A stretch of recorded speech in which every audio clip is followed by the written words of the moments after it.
I spent 30 years building an untouchable empire, only to watch my own daughter turn it into a blueprint for my total destruction. Now, standing in the wreckage of my life, I have 3 minutes to decide if I'll spend my remaining days behind bars or vanish as a ghost in the world I created. I built everything from nothing. 30 years ago, I was sleeping on a floor in a studio apartment, eating instant noodles and dreaming of logistics. I didn't just build a company, I built an ecosystem. My empire handles global supply chains, secure transit, and high-stakes infrastructure consulting. I am the man who people come to when they need things moved, managed, and kept silent. It required grit, a lack of sentimentality, and the ability to look a partner in the eye while dismantling their livelihood if they stepped out of line. I have spent 3 decades in the trenches, navigating international red tape and ruthless competition, all to ensure that when I reached my current age, I would be untouchable. My daughter Chloe is the polar opposite of the person I had to be. She grew up in air-conditioned comfort, went to the most expensive private schools, and spent her 20s finding herself in European galleries and yoga retreats. She never once asked about the logistics. She never asked how we secured the contracts in unstable regions. She didn't want to know the mechanics of the machine. She only wanted the benefit of the fuel it produced. And for a long time, I let her have it. I loved her, or at least, I loved the version of her that didn't pry too deeply into the ledger. The trouble started when I decided it was time to put my affairs in order. I'm not dying, but the world is getting sharper, and I'm getting slower. I summoned Chloe to my office, a glass-walled fortress overlooking the city, to discuss the future. I had a plan. She would receive a generous stipend, a massive trust, and ownership of several luxury real estate holdings. But the company? The empire itself? That was going to a group of my loyal executives who actually knew the business. They were the ones who had weathered the storms with me. When I laid out the terms, the silence in the room wasn't just quiet. It was heavy, suffocating. Chloe didn't look like a spoiled girl being given a fortune. She looked like a predator who had just realized the prey was trying to escape her trap. She leaned forward, her perfectly manicured fingers tracing the edge of the mahogany desk. "Dad," she said, her voice dripping with a condescending sweetness I hadn't realized she possessed. "You seem to have forgotten something. You didn't just build a business, you built a legacy. And legacies aren't managed by employees. They are inherited by blood." I laughed, a short, dry sound that echoed in the high-ceilinged office. I explained that blood doesn't move freight, and blood certainly doesn't understand the complexities of our international partners. I told her that she would never be cut off, but she would never have the keys to the kingdom. I thought that would be the end of it. I thought she would huff, stomp out, and eventually realize how lucky she was. I was wrong. A week later, I returned to the office after a long dinner with an overseas client. The lights were off, which was unusual but not alarming. My security team was always nearby. As I walked toward my desk to set down my briefcase, I noticed a laptop open in the center of the mahogany surface. It wasn't mine. I moved closer, a strange prickle of unease running down my spine. The screen displayed a series of documents, digitized files I hadn't seen in years. These were the sensitive records, the ones tucked away in a private server that only I had access to. My breath hitched. The files contained details of a past dispute, a moment 20 years ago where I had been forced to liquidate a problematic branch of the company. It had been messy. There had been allegations, an investigation by the Service of Internal Security, and some very dark rumors regarding the disposal of certain assets. It had all been buried under piles of legal maneuvering and ironclad NDAs. But here they were, laid out in chronological order, with high-resolution photos of the incident reports and copies of offshore transfers that were never meant to see the light of day. As I stared at the screen, paralyzed by the sheer scope of the exposure, a printer in the corner of the office began to hum. It started churning out page after page of a formal petition. I walked over and picked up the top sheet. It was a drafted affidavit addressed to the regional prosecutor's office, detailing an elaborate conspiracy and explicitly naming me as the orchestrator of an organized scheme. It was accompanied by falsified testimony suggesting that I had been involved in the transit of prohibited materials and the facilitation of an illegal network. This was more than just a threat. It was a blueprint for a total destruction of my life. It was a direct attempt to force my hand through the threat of an enormous prison sentence. I felt the blood drain from my face. I reached for my phone to call my head of security, but the device stayed dark. Dead. I pulled open the desk drawer to reach for my secondary encrypted satellite phone, but the compartment was empty. Then, I heard a soft, rhythmic clicking behind me. I turned slowly. Chloe was standing in the doorway, framed by the cold blue light of the office hallway. She wasn't holding a phone. She was holding a tablet, and her thumb hovered over a button that would upload every one of those files to the public cloud and send a copy to the Service of Internal Security. Her face was calm, almost beatific, in a way that chilled me to the marrow. "Dad," she whispered, her voice steady and devoid of any warmth. "I don't need to know how the business works. I just need to know how to tear it down, and it turns out you left all the instructions right here in the open." She smiled, and the look in her eyes told me that she had been planning this for months, perhaps years. "Now," she said, "are we going to talk about my share, or do I press the button?" I stood there, frozen, the weight of the paper in my hand suddenly feeling like a death warrant. The silence in the office was absolute, save for the rhythmic blinking of the status light on the printer, which was still spitting out pages of my ruin. I looked at Chloe, really looked at her. The daughter I thought I knew, the one who played with dolls and complained about the quality of her boarding school food, was gone. Standing in her place was a creature of pure, cold-blooded calculation. "You think this works?" I managed to rasp, my voice sounding foreign to my own ears. "If you hit that button, you sink with the ship, Chloe. You have no idea what you're playing with. Those files, they implicate the entire structure. If the Service of Internal Security gets their hands on that, they won't just come for me. They'll dismantle every asset you've ever touched. They will freeze your accounts, they will seize your homes, and they will drag you into a courtroom alongside me to answer for the family connections." She didn't blink. She actually walked into the room, her designer heels clicking against the marble floor with the steady cadence of a firing squad. She stopped just a few feet from the desk, glancing at the stack of printed documents. "I've already moved the assets, Dad. You taught me that liquidity is the only thing that matters, remember? Over the last 6 months, while you were busy playing king of the logistics, I was quietly liquidating the trusts you set up for me. Every offshore account you thought was locked had a back door you didn't even realize existed. I've been siphoning the interest for years, and lately, I've been siphoning the principal." My heart hammered against my ribs. I had always admired her intellect, but I had never suspected her of such surgical precision. "You're talking about an organized scheme of fraud," I said, trying to regain some semblance of authority. "You're incriminating yourself to get to me." "No," she corrected, tapping the tablet screen. "I'm an innocent beneficiary.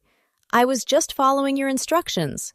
All the transfers, all the shell companies, they were signed by you, authorized by you, and tracked back to your private server. I'm just the girl who found the ledger.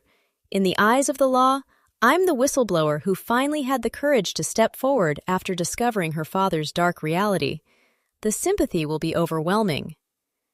She was right. The narrative was perfect. I was the titan of industry with a secret, dark heart, and she was the tragic daughter who had been betrayed by her own father's criminality. It was a masterpiece of manipulation. I took a step toward her, my instincts screaming at me to grab the tablet, to shatter the hardware before it could transmit the files. But she was faster than I expected. She stepped back, holding the device high, and pulled a small metallic object from her pocket. It wasn't a weapon, but a remote device for the building's security override. "Don't," she warned. "I've already locked the floor.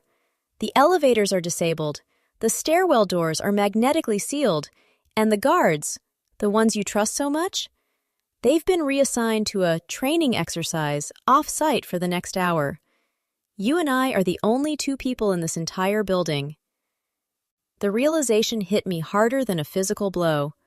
She hadn't just orchestrated a coup, she had secured the entire battlefield. I was trapped in my own fortress, surrounded by the ghosts of my past business dealings, facing a woman who was willing to burn the entire world down just to ensure I was standing in the center of the fire. "Why?" I asked, my voice barely a whisper. "I gave you everything. Every dream you ever had, I financed. Every door you ever wanted opened, I kicked down for you." "You gave me everything you thought I should have," she countered. "You never asked what I wanted. You wanted a trophy daughter to show off at galas, and when I grew tired of the act, you tried to relegate me to a footnote in your empire. You're not giving me a share, Dad. You're giving me the whole thing, or I'm handing you over to the authorities for a life behind bars. Those are the terms." I looked at the window, the city lights shimmering below, mocking my vulnerability. I had spent years thinking I was the smartest person in any room, but I had failed to see the danger growing in my own shadow. I needed to buy time. I needed to find a way to pivot, to stall, to turn the tables. I started to reach for my desk drawer again, not for a phone, but for the one thing I kept hidden for moments of absolute crisis. A physical override key for the server room that could purge the files locally, even if they were being uploaded to the cloud. "If I give you everything," I said, my voice dripping with forced surrender, "you'll still have to deal with the fallout. You won't know how to handle the partners I've spent decades pacifying. You'll be dead within a month." She laughed, a sharp, ugly sound. "I've already made deals with your rivals, Dad. They're just waiting for you to be out of the picture." As I lunged across the desk to reach for the secret compartment, she didn't panic. Instead, she leaned down, pressed the send icon on the tablet, and then pulled a small, concealed microphone from her collar. "You're on record," she whispered. "Now the whole world gets to hear you confess to everything." I hit the button in the drawer, a loud, mechanical thunk echoing through the room. Suddenly, all the power in the building died. The lights flickered and went black, the printer stopped, and the silence that followed was terrifying. In the pitch blackness, I heard the heavy, metallic sliding of the security doors in the hallway finally giving way, but not because of my power, because of someone else's. Someone was coming in, and they weren't here for me. The darkness was absolute, save for the faint, flickering red glow of the emergency exit signs that cast long, distorted shadows across the office. My breath came in ragged gasps. The silence after the power cut was so heavy, it felt like a physical weight pressing against my eardrums. My heart hammered against my ribs, not just from the adrenaline, but from the terrifying realization that someone else had infiltrated my stronghold. Chloe's plan had been to use the authorities to break me, but the sound of the emergency override failing suggested a much more violent, immediate threat. "What did you do, Chloe?" I hissed into the darkness. "Who are you working with?" There was no reply, no movement. The faint rustle of her silk dress against the carpet had vanished. She was gone, vanished into the shadows of the floor, probably already slipping toward the private elevator that only she and I had codes for. She had played her hand, triggered the trap, and now, like a true predator, she was retreating before the real chaos began. I reached out, my fingers brushing the cold mahogany of the desk until I found the edge of the server access panel. I needed to see if the local purge had worked. If the files had been sent, I was finished. If they were trapped in the local buffer, I might have a few precious minutes to wipe the drive before the system rebooted or the intruders reached this floor. Suddenly, the silence was shattered by the rhythmic, heavy thud of combat boots hitting the hallway floor. These weren't the light, hurried steps of security staff. They were deliberate, measured, and dangerously calm. Whoever was out there wasn't just here to seize documents. They were here to finalize the takeover. I held my breath, sliding silently to the floor behind the desk, clutching the override key. I was a man who had built an empire on calculated risk, and I knew that in this moment, every movement had to be perfect. The double doors to my office groaned, the magnetic lock forced open by a hydraulic jack. A beam of white light sliced through the darkness, sweeping across the room. It danced over the leather chairs, the trophies on the wall, and finally, the chaotic mess of papers scattered across the floor, the evidence of my life's work. "Clear!" a gravelly voice echoed. Two figures stepped into the room. They weren't police. They wore tactical gear devoid of any insignia, their faces obscured by matte black balaclavas. They moved with the precision of a professional group. These weren't agents of the law. They were mercenaries. I watched through the sliver of space between the desk legs as one of them moved toward the server tower. He didn't bother with a computer terminal. He pulled a specialized device from his vest, hooked it directly into the hardware, and started a download. My stomach dropped. They weren't here to arrest me. They were here to harvest everything. Every trade secret, every offshore account, every leverage point I had held over world leaders and local officials for 3 decades. "The target is not in the office," the one by the server grunted. "Check the private study. If the girl was telling the truth, he's got the encryption keys on a hard drive somewhere in that safe." The girl. Chloe. Fury surged through me, hotter than the fear. She hadn't just betrayed me to the law, she had sold me to the highest bidder. She had traded my life for a payout, handing over the keys to the empire to the very rivals I had spent my career keeping at bay. She was playing both sides, and as long as I was alive, I was a loose end that she needed to cut. I knew the layout of this floor better than anyone. There was a ventilation shaft behind the server rack, a remnant of the building's original design before I bought it. If I could reach it without being seen, I could bypass them and get to the lower parking levels. I shifted, my hand searching the carpet for a heavy paperweight, a solid marble sphere I kept for just such an emergency. I found it. My fingers curled around the smooth, cold stone. I prepared to make a move, to create a distraction that would give me a window of 10 seconds. But just as I tensed my muscles to spring, I heard a sound that chilled me more than the cold air of the office. It was the distinctive mechanical click of an arming sequence, not a firearm, but a high-frequency jamming device.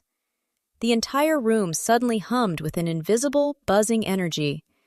My electronic override key, still in my hand, sparked and died. The server rack began to emit a high-pitched, agonizing whine as the hardware was physically fried by the pulse. "He's not in the study," a voice rasped from the hallway. "He's still in here. I can hear him breathing." The beam of light swung, cutting through the dark, and landed directly on my position behind the desk. I wasn't just being hunted, I was being herded into a corner. As the two men turned, one of them pulled a device from his holster that wasn't a weapon. It was a signature capture pad. "We don't need you alive," the man said, his voice cold as liquid nitrogen. "We just need your retina and your thumbprint to authorize the final transfer. If you don't give them to us voluntarily, we'll take them from your cold body." He stepped closer, his heavy boot kicking aside the scattered pages of my life. He looked down at me, and in the glare of his tactical flashlight, I saw the reflection in his visor. I wasn't looking at a stranger. I was looking at the man I had fired 3 years ago, the one man who knew exactly how dangerous I could be. He leaned down, his voice a low, mocking growl. "You always said, boss, everything in business is a transaction. Well, your daughter just paid us to close your account." He raised his hand, and I felt the cold muzzle of his weapon press firmly against my temple. But then, the entire building groaned. A massive explosion rocked the floor, throwing us all off balance. The glass wall overlooking the city shattered inward in a shower of diamond-like shards. A voice crackled over the building's emergency intercom, a voice I hadn't heard in years, a voice that belonged to the man I thought I had buried in a desert grave a lifetime ago. "Drop the gear," the intercom blared, "or I turn this building into a crater."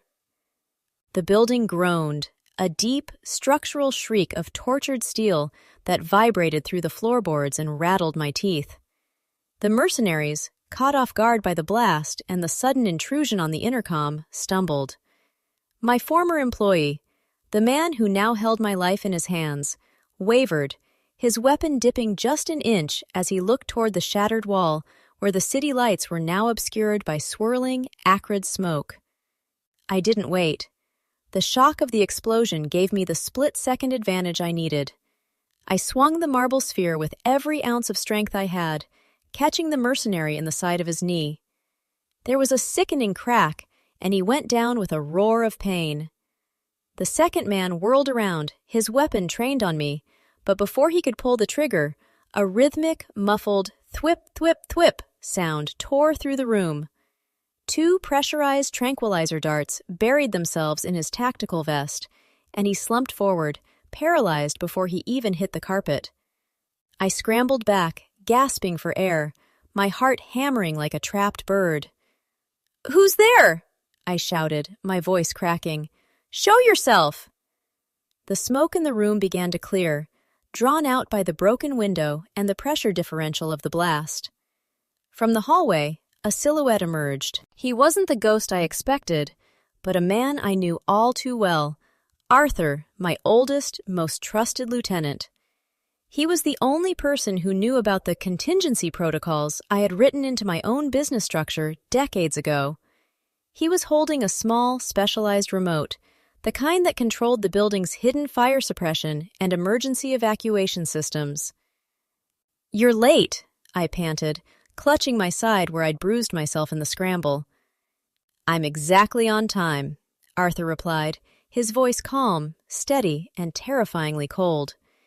He looked at the unconscious men on the floor, then at the smoking server rack, and finally, his gaze settled on me with a level of disappointment that stung worse than the threat of death. "You lost control, sir. You let that girl inside the perimeter. You let her turn the business into a target, and you let yourself become a liability." "She's my daughter," I spat, trying to regain my footing. "I'll handle her." "You already tried, and you failed," Arthur said, walking over to the server rack. He pulled a drive from his jacket and began downloading the encrypted, local remnants of the files the mercenaries had tried to harvest. "I'm not here to save you, boss. I'm here to save the assets. The group, the network. We didn't spend 3 decades building this empire just to watch it dissolve because a spoiled girl decided to play at power. We made a decision. You're a liability, and we're moving to mitigate that." My blood turned to ice. "The network? You're acting on behalf of the board?" "The board hasn't existed in years," Arthur corrected, not looking up from the download progress bar. "There is only the core, and they've authorized a restructuring. Chloe thinks she's winning because she found your files. She doesn't realize that your files were just the top layer of the onion. Beneath that, there are layers she can't even comprehend, and she's just triggered the alarm that brings the wolves out of the woods." "Where is she?" I demanded, desperate to regain some sense of agency. Arthur looked at his watch. "She's in the lobby waiting for her victory lap. She thinks she's meeting the buyers for your empire.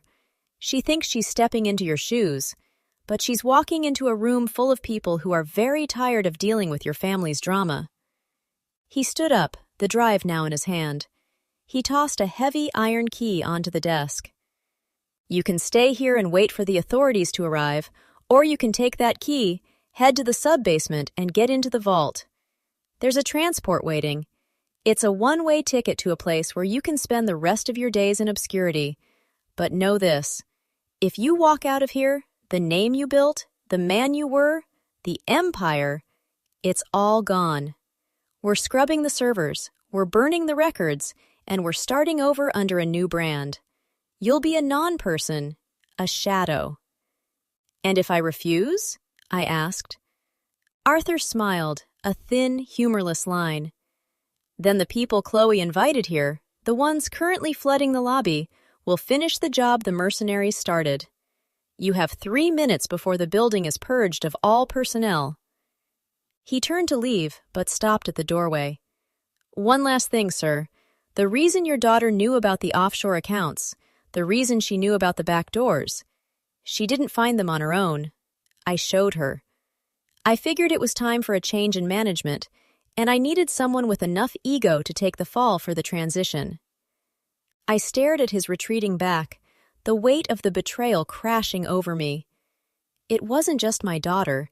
My entire life had been a carefully orchestrated setup by the people I thought were my servants.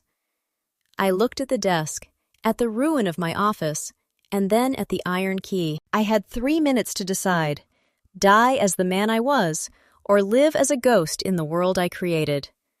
I grabbed the key and ran, but as I reached the elevator, the lights died completely, and the sound of heavy, armored footsteps began to echo from the lobby. The sound of someone coming up to claim the prize. The elevator shaft was a throat of black industrial silence. I didn't wait for the mechanical car to descend. I tore the hatch open and began my descent down the emergency ladder, my knuckles white, my heart a frantic drum in my chest. Below, the lobby was a cacophony of shouting, the thud of heavy boots, and the high, shrill sound of Chloe's voice demanding order. She was down there, basking in the glow of her supposed triumph, unaware that she was merely a pawn in a much older, much darker game. I reached the sub-basement levels, the air growing thick with the smell of ozone and wet concrete. This was the foundation of everything, the place I had designed to house the heart of the machine. I gripped the iron key Arthur had tossed me, my fingers shaking. As I rounded the final corner, the massive, vault-like doors of the inner sanctum loomed, partially open. A soft, amber light spilled out from within. I didn't enter with caution. I entered with the rage of a man who had been hollowed out. Inside, the room was pristine, a stark contrast to the chaos upstairs. There, standing at the central console, was not a secret society, but a single terminal, flickering with a live feed of the entire building. And standing before it, her back to me, was my daughter. She wasn't holding a tablet anymore. She was holding a heavy, black steel ledger. "I wondered if you'd have the guts to come down here, Dad," she said, not even turning around. Her voice was devoid of the youthful, spoiled edge she'd worn before. It was cold, clinical, and sounded hauntingly like my own. "Arthur told me you'd be the last obstacle. He said you were too proud to let go." "Arthur is a snake," I growled, stepping into the light. "He sold us both, Chloe. He fed you those files. He guided your hand, and now he's planning to scrub the entire operation while you hold the bag." She turned, and for the first time I saw the truth behind her eyes. There was no fear, no regret. She tossed the ledger onto the console. "I know he did. Do you think I'm an idiot? I've been recording our conversations for months. Arthur doesn't know that I've been feeding his restructuring plans directly to the Internal Security Service. I didn't come here to steal your empire, Dad. I came here to burn the forest down so I could build something in the ashes." I stopped, my breath hitching. "What are you talking about?" "You built this business on fear, on silence, and on secrets that rot from the inside," she said, walking toward me, her heels clicking on the metal grate. "The only way to truly own this life is to stop running from the service of internal security and start controlling them. While you were hiding your past, I was drafting a deal with the prosecutors. I'm not being charged. I'm the star witness. I'm handing them Arthur, his core group, and everything you built. In exchange, I get immunity and the clean slate to start over with the assets that haven't been frozen." The complexity of her play hit me like a physical weight. She wasn't just a spoiled daughter. She was the ultimate culmination of my own bloodline. She was me, but without the baggage of sentimentality or the need for a legacy. She was a pure, predatory successor. "You're destroying me," I whispered. "I'm finishing the work you started," she corrected. "You can take that transport in the tunnel, disappear, and live out your days in silence. Or you can stand there and watch as I walk out that door, call the authorities, and clear the slate. But you don't own this anymore. You don't own me, you don't own the freight, and you don't own the future." I looked at the iron key in my hand, then at the open tunnel leading to the dark, uncertain world outside. I realized then that my empire was never really mine. It was a beast that consumed everything in its path, and it had finally fed on the last of me. I turned toward the tunnel, the cool draft of the underground air washing over my face. I didn't look back. I didn't try to reclaim the ledger. I walked until the sound of the lobby was a distant, muffled roar, and the only thing left was the sound of my own footsteps on the concrete. Behind me, I heard the faint thump of the vault closing, followed by the electronic whine of a system reset. The empire was gone. The man I was had been erased, and as I stepped into the awaiting car at the end of the tunnel, I didn't feel the sting of defeat. For the first time in 30 years, the ledgers were closed. I was finally, terrifyingly, nobody. And as the car pulled away into the dark, I watched the lights of the building, my life's work, flicker once, twice, and then go dark forever, swallowed by the silence of a new, colder order. I was out. And the silence, I realized, was the only true luxury I had ever actually earned.